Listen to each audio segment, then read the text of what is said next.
Welcome to the Leading and Learning Through Safety podcast, where we discuss the technical and people side of safety. Safety should be your primary leadership tool for discovering more about your people and culture. Your host is Dr. Mark French, also known as the Safety Dude. Mark is a credentialed, experienced, and passionate professional with experience in automotive, food, chemical, nuclear, e-commerce, and energy sectors. He is going to share information and anecdotes from years of experience in the people side of safety based on industrial and organizational psychological theories. Safety is so much more than a technical skill. It is a motivational need that defines the culture of your organization. Employee safety is a meaningful business practice that makes a direct impact on everyone through direct behavioral engagement. That is why your organization should be using safety as a key method to learn about your culture and lead your teams. Thanks for joining this episode as we talk through current issues in people management and how they impact our everyday workplace. And welcome to this episode of the Leading and Learning Through Safety podcast. I am your host, Mark, and I am so happy that you have chosen to join me on this episode. Again, hopefully you're watching, maybe listening. I do have a YouTube channel. Hope you would have an opportunity to at least check it out. If you want to see how all this magic really happens, prepare to be, see something. Anyway, glad you've joined me. Welcome to this episode. I want to talk this week a little bit about continuing what we have been talking about, and that is, what does it mean to really have safety? What is that safety culture, climate? There's all these definitions you can have, but at the end of the day, what does it mean to really be all in for safety? And the article I came across this a month ago, and I've been holding on to it because I've been talking about a lot of other items that have come up. And this one was interesting. This was out of Cincinnati, Ohio. It was a food plant, and it was a temporary worker who had been on the job for 9 months, evidently according to OSHA, and according to the news articles, which I will post as part of on the LinkedIn and Facebook page where I can put comments. I will put that in there. They had no training on lockout tagout, and they had gotten where they were doing sanitation on a piece of equipment that was a mixer of some form. As they got into the mixer, somehow entered it, began doing their work, it was turned on, and a 29-year-old person lost a leg and almost their life due to this incident, which is unbelievably scary, unbelievably unacceptable. And even worse, 2 weeks prior, and this was what was interesting, and this was what really caught my sad that the fact that there was an amputation, it didn't really grab my attention, shows that things were out of balance for sure. But the interesting point was that 2 weeks prior, OSHA had been there for an inspection of some form and had already cited them for issues of lockout tagout and issues of lockout tagout training. Unbelievable. So how do you miss that bad? And again, we're making assumptions here because what OSHA publishes is not always at the end of the day, there's somewhere maybe in between, maybe not. This may have been just exactly what it seems like. It may have been exactly what it appears to be on the surface. So let's just take it at face value. 2 weeks prior, OSHA's there and says, you've got to train your people on lockout tagout. You don't have a program. You don't have training. You've got to go do this, which is lockout tagout's been around a long time. And it is still one of those that's cited very often because it takes time. And everyone, well, what if we just turn it off? What if we just do this? And then there's always a horror story that would sometimes follow that, which is absolutely scary, absolutely unacceptable when it comes to those things and when it comes to those ideas. So here we have a temporary worker, 9 months on the job, no training, 9 months. So both the temporary agency and the workplace agency, the place that they were working, the direct supervision, someone should have done some training. There should have been training somewhere in there of you're going to turn it off. where does the responsibility lie? At the end of the day, yeah, legally, it's going to fall somewhere. Morally, ethically, both sides should be responsible. I remember coming into a site that had a very large temporary workforce. In the safety program, I'd been brought in to kind of help fix the safety program. So it wasn't fantastic. It was kind of limping along. And I remember the safety person for the temp agency came to me and says, Mark, I'm getting complaints. I can't continue to let people work here if we're not going to do 1, 2, and 3. And some of it was training. And I think he was shocked that I didn't go, well, just move on then. And I actually said, no, you're right. We have to. And let me help you design it. Could you deliver it? Could you help me deliver it? Because I don't have the space or the time. You're already doing like onboarding training. What if I give you a specific deck or a specific information about how to do it? And then when they get here, part of their on-the-job training will be that they will actually go through and perform it so that they know what they're doing. How about that? Can you help me out a little bit? And we created a partnership to do that. And I'm not patting myself on the back. I'm just saying morally, ethically, it's both sides. If we're putting someone into a situation where they could lose life and limb, we should be doing something about that. And that's the difference between all in for safety and, well, OSHA told me to. And in this case, OSHA told me to. I'm not sure where the abatement went. Was the abatement just we trained one person that maybe had been interviewed and didn't know about lockout tagout? Or did we just do our full-time employees? Because a temporary workforce is marginalized, which, again, they're still human.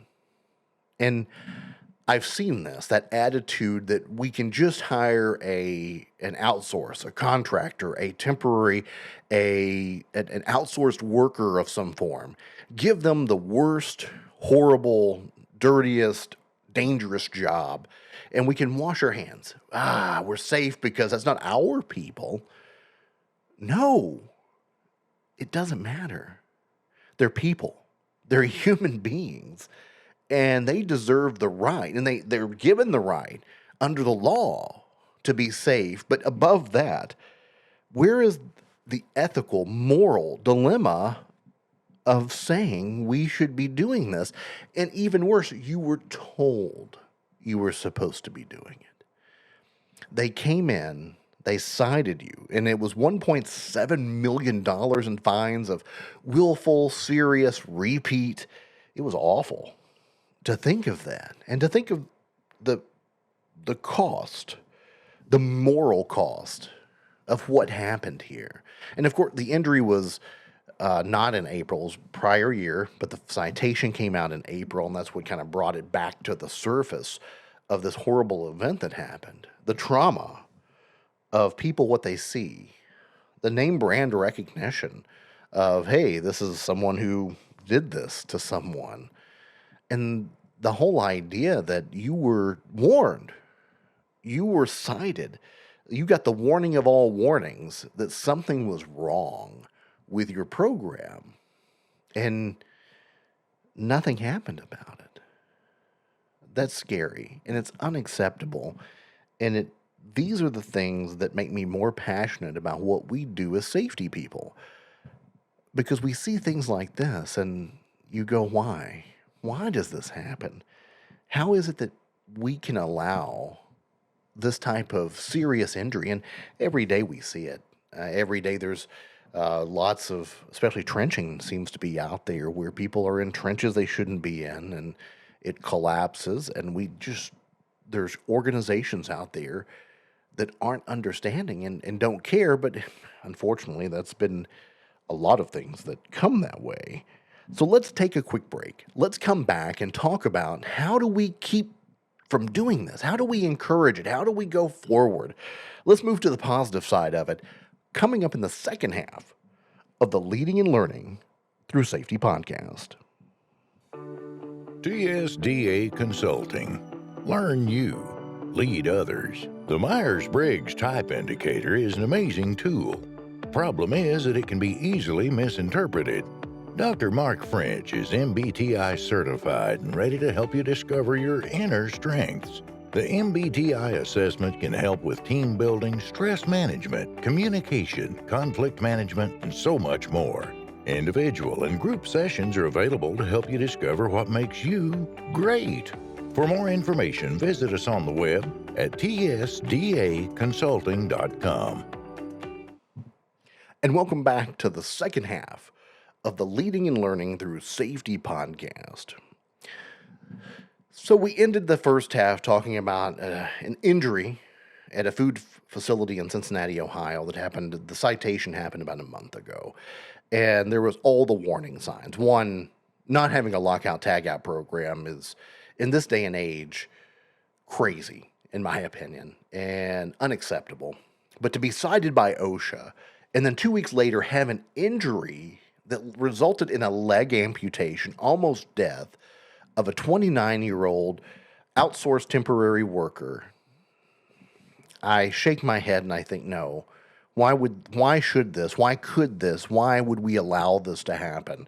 So let's move on. Let's think about, if you are out there and you're looking for help, you may be the lone person in charge of safety. You may be the HR person that suddenly realizes that we should be doing safety things. Or maybe a leader out there that looks for safety. There are some fantastic organizations and consultants that are well known for lockout tagout. They can come in and help, at least develop and train. And at the very least, training is so important, and there's like stock PowerPoints on the OSHA webpage. There's a way to do it. I take the first step. And that first step can be scary, but it's necessary, because it's even scarier to think about not taking that first step.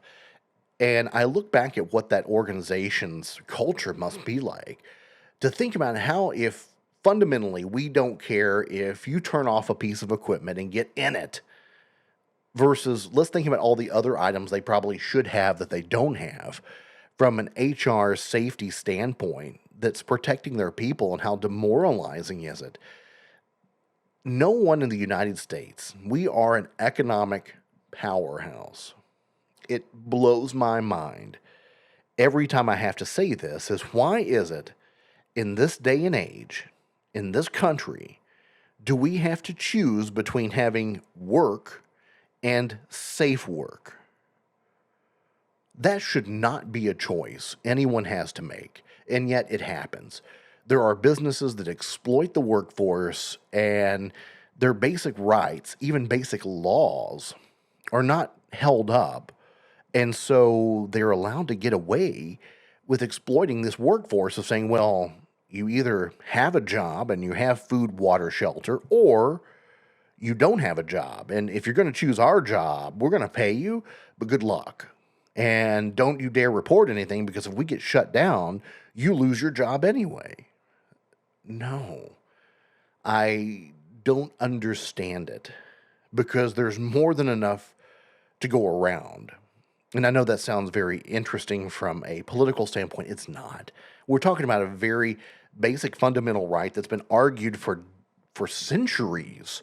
Even when you go back and even read about early industrial revolution, or even early farm working, and those ideals that came up early on about equal just protection, that there is a certain amount of work that we are all willing to do at a certain cost. And sometimes we have to do the work. Sometimes we want to do the work. Sometimes it's somewhere in between, but there should be at least a fundamental right of knowing that you're going to be able to come home and enjoy what you've done, and be able to see the fruits of whatever it is you have occurred. And now here we are in the 21st century, and you think about the modern day, and you think about what we have, and the amount of work and money and effort that is out there in our economic system. And to think that we still have people that have to choose between safe work and work. Not everywhere, but there's still pockets of this. I mean, every year, 5,000 plus people lose their lives at work. And so for a economic powerhouse, for a country that brags about how powerful and wonderful it is, it scares me to hear about those things. And it bothers me fundamentally as a human being to hear about someone that went to work and maybe knew that they were working somewhere unsafe, but took the chance and ended up hurt. That bothers me. Humanizing the workplace. It is the Leading and Learning Through Safety podcast. All right, so as we wrap up this podcast, I want to bring up a few things that are happening here. So one brand new webpage for TSDA Consulting, used to be known as TSD Amalgamated. That's where it started off, or the Safety Dude Amalgamated. That's where it started. Now it's TSDA Consulting, leadership consulting, safety consulting, do a lot of really cool things with leadership and building up and empowerment and ethics and values. The webpage is out there, tsda-consulting.com or tsdaconsulting.com. Also, there's markafrench.com. All of that is going to lead you to my social media, Facebook, Twitter, my LinkedIn profile, my YouTube, where you can see this awesome magic that is my podcast happen live. Me basically standing here and shouting into a mic at you. But also some really cool things are coming up here in the next few months. Actually, here in just a few weeks, I will be in Louisville, Kentucky at the Kentucky Safety Conference. Got a great topic. It is called Safety, the Gateway to Engagement. I think that's fantastic. We're going to talk about using safety as that first in to really talk to your team, to build up a rapport, to build that esteem with people, starting with a conversation about safety and how powerful that can be. And so I hope you'll join me there. That's the Kentucky Safety Conference coming up in May in Louisville. There's still time to sign up to be there. I'm going to have a booth. I'm also going to be doing some live podcasting. If you'd like to be interviewed, just a few simple questions, probably more along the lines of what do you see in safety? How did you get into safety? Just something easy, just a good conversation among friends. Hope you can be there. Later on then in August, Tennessee has their safety conference. So right on the border there with me, Tennessee, and that's in Nashville, Tennessee, and I'll be at the Tennessee Safety Conference. Once again, I'll be a speaker. I'm honored to be able to deliver another message there. Also, I've decided to have my booth there, be doing some interviews, be doing all the fun things that are this podcast.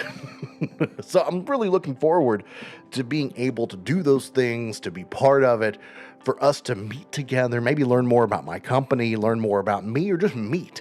I think that's phenomenal. So I really look forward to the chance to see in person, to be in person, to get out there, and hope you'll join me. And if you're in those areas, if not, check out the webpage. I'd love to for you to stop by, take a look, give me some feedback. If you need something, hopefully I can help you. And until next time we chat, stay safe.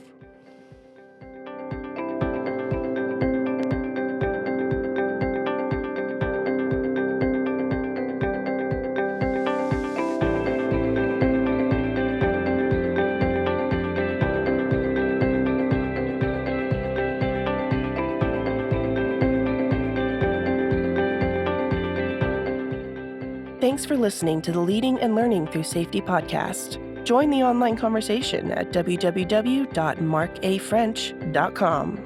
All opinions expressed on the podcast are solely attributed to the individual and not affiliated with any business entity. This podcast is for informational and entertainment purposes. It is not a substitute for proper policy, appropriate training, or legal advice.